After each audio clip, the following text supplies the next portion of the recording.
Mtazamaji wa Ndizi TV Africa, zimekatika dakika 3 saa za Afrika Mashariki kutoka Ndizi TV Africa, ikiwa ni siku ya 3 ya mwezi Septemba mwaka 2025. Hujambo na karibu katika Ndizi saa moja.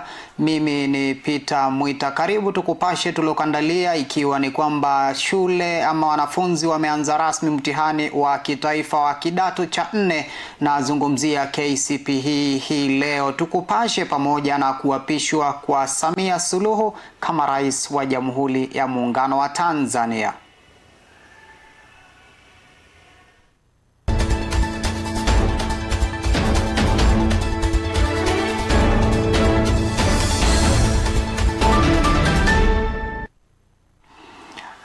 Na tukianza ni kwamba Rais William Ruto ametaka kuwepo mpango maalum wa matumizi ya rasilimali ya kimaendeleo ili kufanikisha maendeleo hapa nchini. Akizungumza katika hafla ya kuzindua mradi wa Kanshan Olkaria wa kuzalisha umeme wa joto ardhi na mboleo rafiki kwa mazingira, kwa mujibu wa Rais William Ruto, mradi huu utagharimu takribani bilioni 100 za Kenya, utakaotazamiwa kutoa tani zaidi ya 4,800,000 za mbolea kila mwaka, hivyo kuhakikisha wakulima wanapata mazao bora.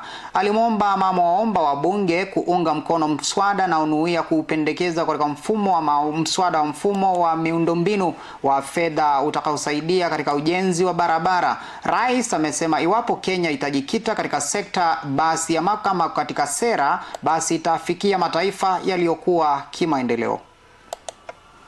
So it is important for us to know, how are we going to think outside the box?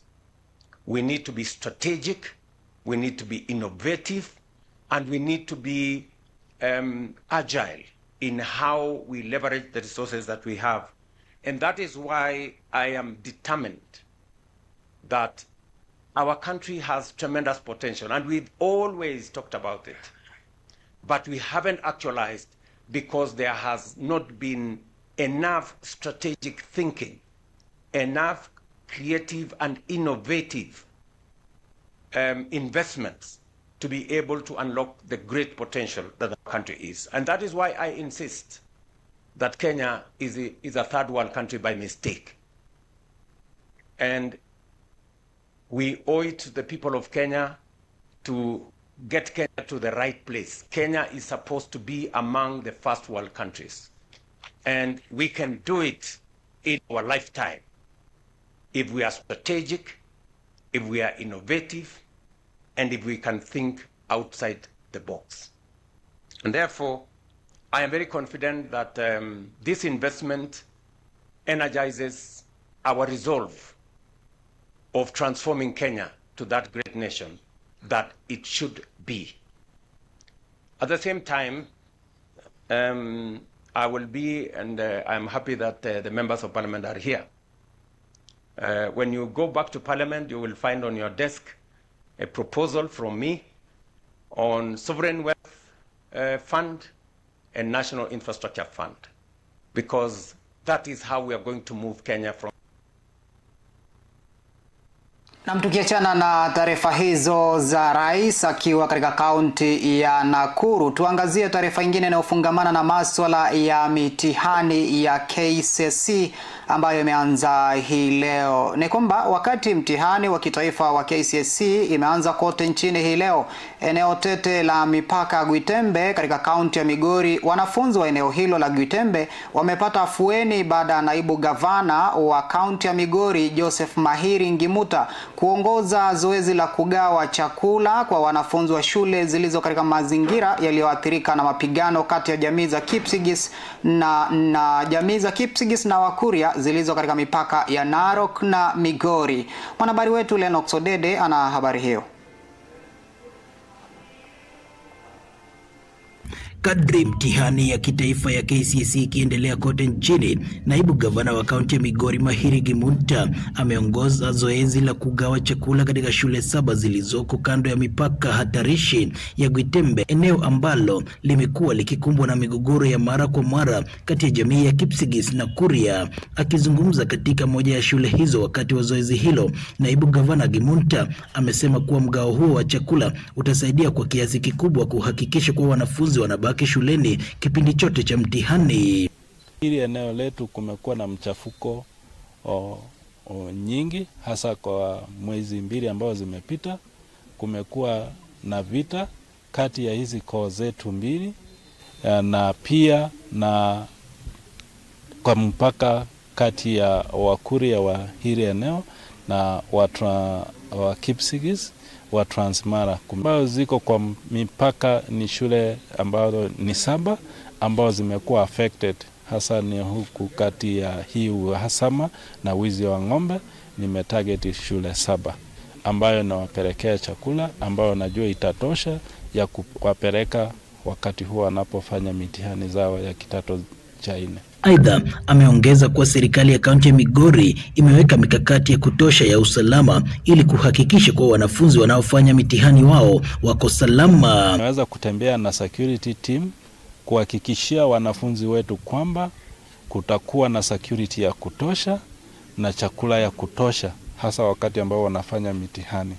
Kama sisi county government tutaweza kufanya kile kiko chini yetu ili kukuwe na security ya kutosha, watoto wetu pia waweze kufanya mitihani wakiendelea kushindana na watoto wengine katika hii nchi yetu ya Kenya. Hata hivyo, hatua hiyo imekosolewa na baadhi ya wakazi wa Gwitembe wanaodai kuwa wamegeuzwa kuwa omba kufuatia mapigano yanayoendelea ambayo yamewaacha bila mashamba na mazao yao kung'olewa. Sisi ni watu tumependa kufanya kazi yetu kwa mikono yetu, kwa jasho yetu, tupate chakula, tupate pesa, tusomeshe watoto wetu. Lakini tumekuwa watu omba kwa sababu tumetolewa haki yetu. Tumetolewa mashamba yetu ambayo tunalima, watu wetu wamekufa na bado tunaambiwa tunyamaze. Tunyamaze kwani wametuua wote tumeisha. Hii serikali badala wakuja wa solve shida yetu, wanakuja kulima shamba tena. Kwa lazima. Na kwa lazima. Sasa hiyo ni kazi gani hiyo? Sio wakati tuko na shida eti mtu ndiye anachukua pesa na tuletea.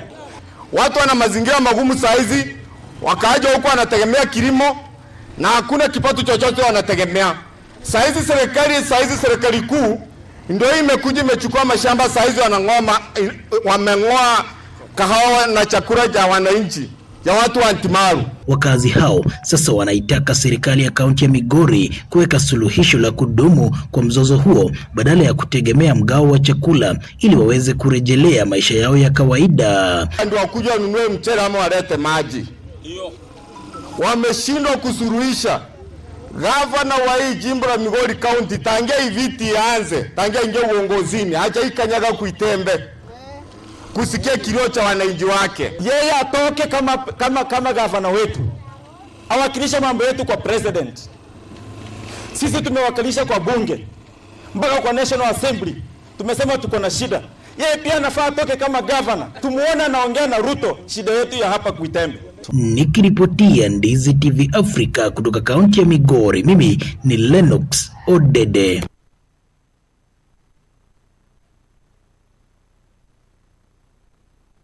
Kaunti ya Migori, turejee hapa katika kaunti ya Kisii tuangazie taarifa nyingine inayofungamana na masuala ya mitihani ya KCSE. Ni kwamba naibu kamishena wa Kisii Joseph Mwangi amewarai wazazi wa kaunti ya Kisii kuchunga watoto wao wa grade ya 9 baada ya kukamilika kwa mitihani yao hii leo. Kwa mujibu wa ripoti ya baraza la mitihani NEC, Kisii ina takriban wanafunzi 39,209 waliosajiliwa kufanya mitihani ya kitaifa ya KCSE mwaka huu. Aidha, walimu wakuu wa shule zilizopo katika kaunti ya Kisii wamehimizwa kutojihusisha na wizi wa mitihani, huku kamishna huyo akisisitiza kuwa serikali itazuia wizi wa mitihani, akiwataka walimu kushirikiana na serikali ili kuhakikisha kwamba mitihani hiyo inafanyika pasipo na hitilafu yoyote. Kila kitu iko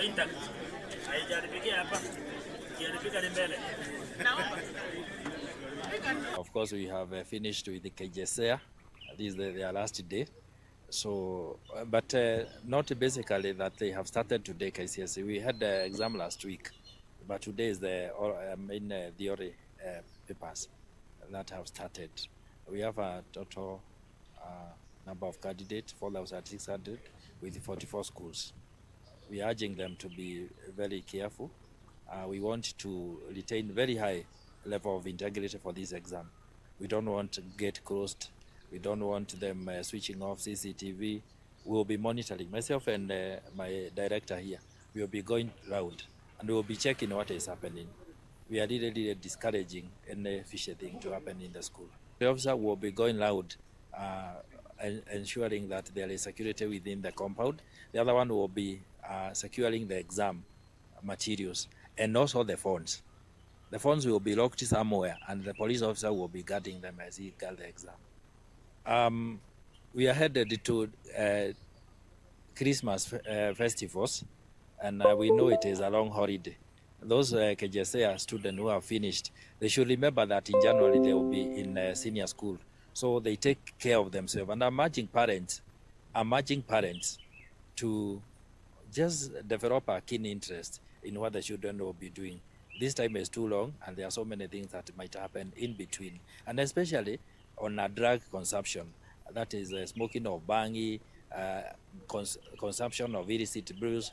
I would wish parents to take a keen interest. These children, we need them in January in senior school. We don't want them to get lost in between, and there are so many.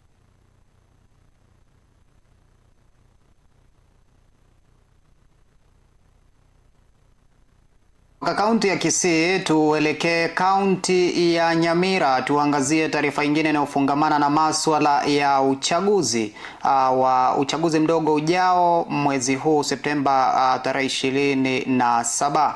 Ni kwamba chaguzi ndogo zikikaribia nchini katika kaunti ya Nyamira, ambapo wadi za Ikerenyo, Nyamaiya na Nyansiongo ambazo uchaguzi ndogo utafanyika Novemba 27, wakazi wa wadi hizo wameelezea wasiwasi kuhusu baadhi ya wagombea na wafuasi wao wanaodaiwa kuendesha kampeni za kutumia vijana kuendeleza vurugu katika kaunti ya Nyamira, huku uchaguzi mdogo ukikaribia. Wakazi hao ambao walizungumza katika hafla mbalimbali wamekashifu wanasiasa wanaotumia fedha kusawishi misimamo yao ya kupiga kura. Wamemtaka mgombea na kuwataka wagombea pamoja na wafuasi wao kuzingatia sheria za uchaguzi, kuendesha kampeni za amani pamoja na kuzingatia sera katika kampeni zao. Hawa viongozi wawache kutumia vijana wetu wadogo kwa lugha ya matusi, lugha ya kurushiana mawe, na wakikutana mahoteli kubwa kubwa wanakula vizuri, wanapeananga handshake. Kuna wengine wanatishia wengine, hasa hawa mama, lakini tunawaambia hivi, saa hii tukipigana hapa chini, huko juu wale maridas wakikutana wao wanakula nyama, wanakula vitu nononono, na sisi hapa chini tunapigana tu bure. Wale ambao wanauliza kura na wale ambao wanapiga kura wote ni marafiki. Ningeomba huu urafiki ufanye nini? Uendelee. Tupige kura kwa amani, tufanye kampeni kwa amani, ili tuchague kiongozi yule ambao tunajua ataenda kutufanyia kazi. Mimi naonelea ni kwamba wananchi wangeachwa waweze kuchagua mtu yule ambaye wangetaka, ambaye wanaona na manifesto ama sera ambazo zinaweza kuwakomboa ama. Na kutoka kaunti ya Nyamira tuelekee katika kaunti ya Narok. Ni kwamba ushuru katika soko mpya la mifugo la Muloti lililoko eneo bunge la Narok Mashariki huenda sasa ukainuka hadi shilingi 150,000. Akizungumza baada ya kuzindua rasmi soko hilo alipokuwa akihutubia wafugaji, Gavana Patrick Ole Ntutu alielezea kuwa uchumi wa eneo hilo utaimarika na kusaidia ukuaji wa uchumi wa kaunti ya Narok baada kwa kufunguliwa rasmi kwa soko hilo.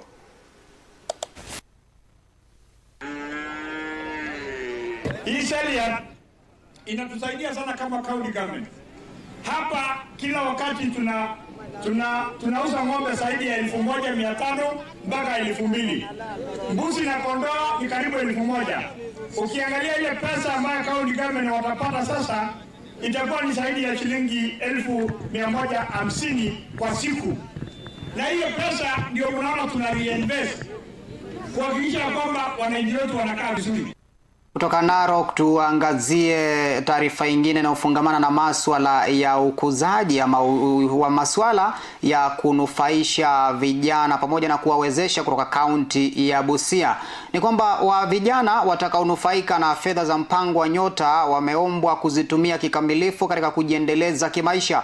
Katibu Wizara ya Maendeleo na Biashara Ndogo Susan Auma Mangeni akizungumza huko Busia wakati wa ukaguzi wa mafunzo ya biashara amewataka vijana kujiendeleza na fedha hizo kibiashara na kilimo watakapozipata kutoka Nyota. Aidha amesema kuwa pesa takribani 50,000 zitakuwa na manufaa iwapo atakayezipata atajiendeleza kimaisha.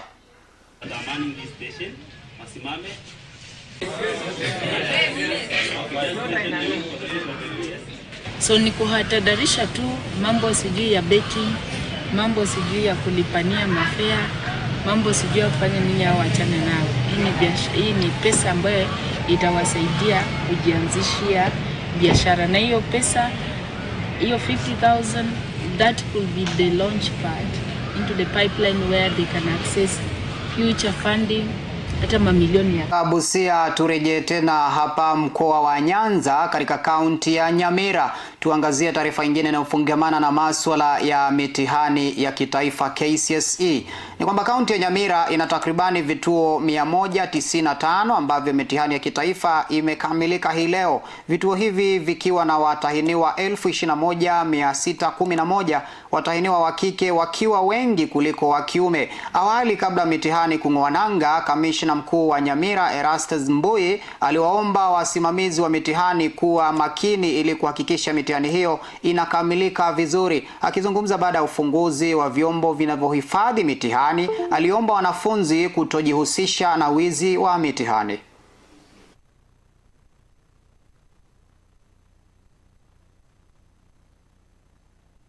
Leo tuko hapa kwa container Nyamira South ili kushughulika kuanzisha rasmi kwa mtihani wa KCSE ama kidato cha 4.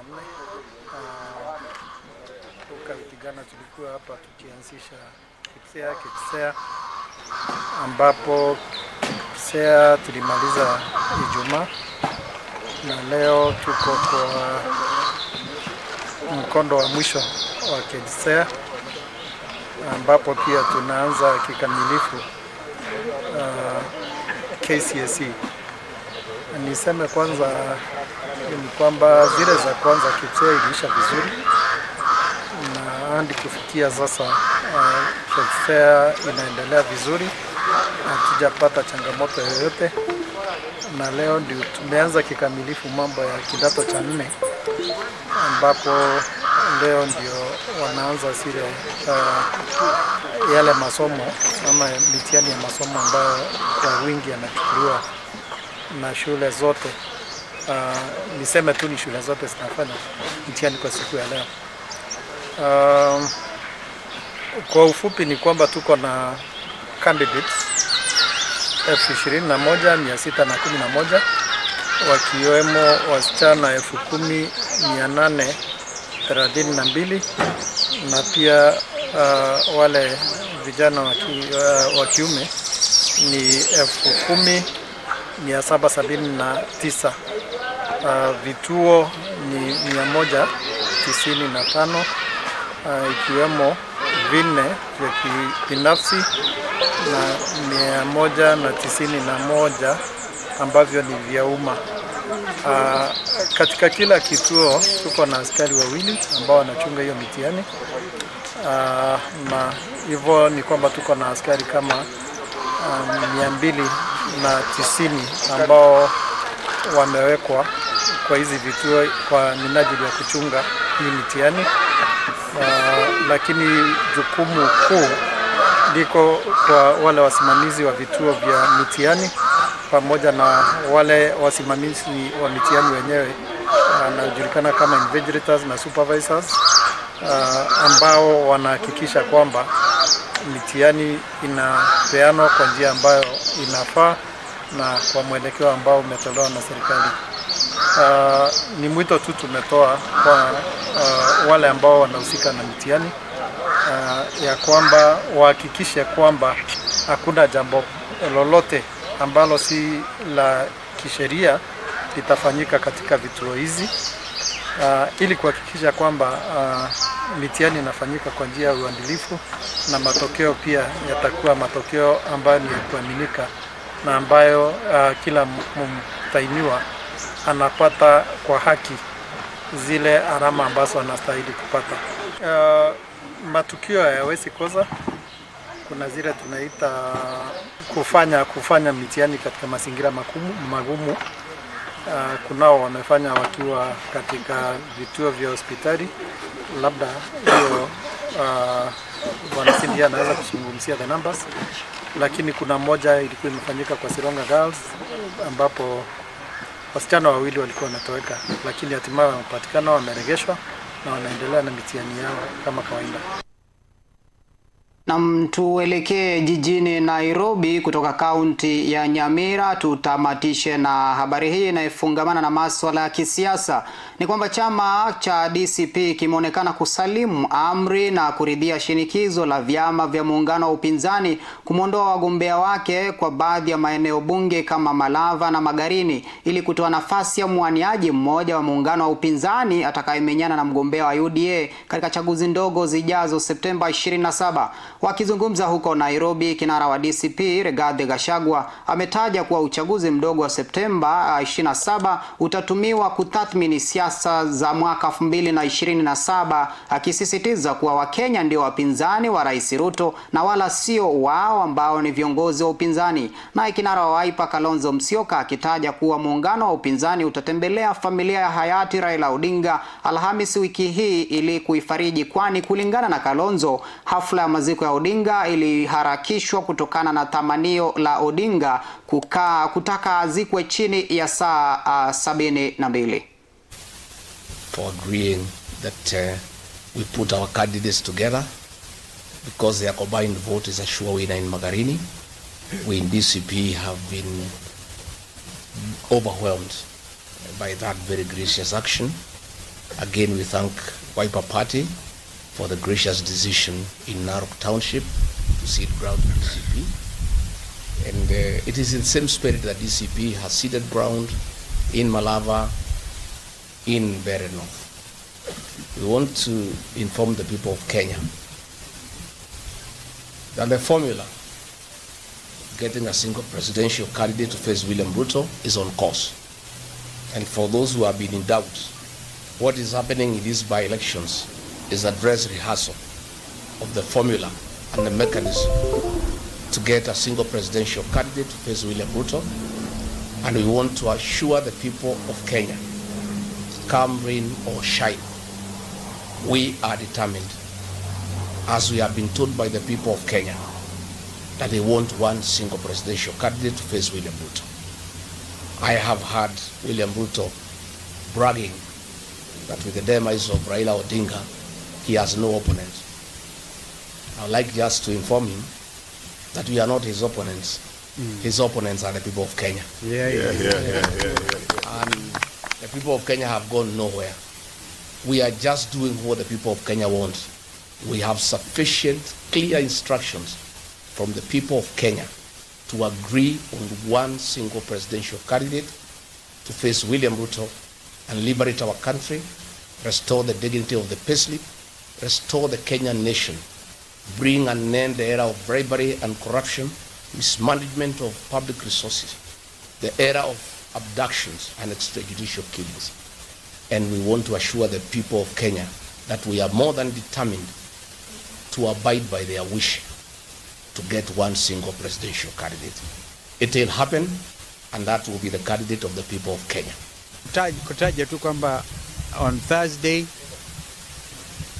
Alhamisi ijayo, familia ya ndugu yetu marehemu Raila Odinga wametukubali twende angalau tukawaambieni pole, kwa sababu zote tuelewa kwamba kwa sababu ndugu yetu alikuwa amesema kwamba haziko haraka iwezekanavyo. Shaka imekuwa ni Ndezi TV Africa ndani ya Ndezi saa moja, hashtag Ndezi saa moja. Niruhusu nitamatishe hapo kwa sasa. Kwa taarifa nyingi utakuwa unazipata hapo mwendo wa saa 3, ila kwa lugha Kiingereza naye Chemtai Kirui. Hivyo mtazamaji wa Ndezi TV Africa usiende mbali. Lakini siku zote aliniambia babu yangu kwamba yule anayesafiri kutumia maji akishindwa na mawimbi basi utazamia mawingu kupata jawabu. Tafakari hiyo. Mimi ni Peter Mwita, mwelekezi wangu amekuwa ni James Ondieki na mtangazaji mwenza kwa lugha ishara amekuwa ni Lydia Mose.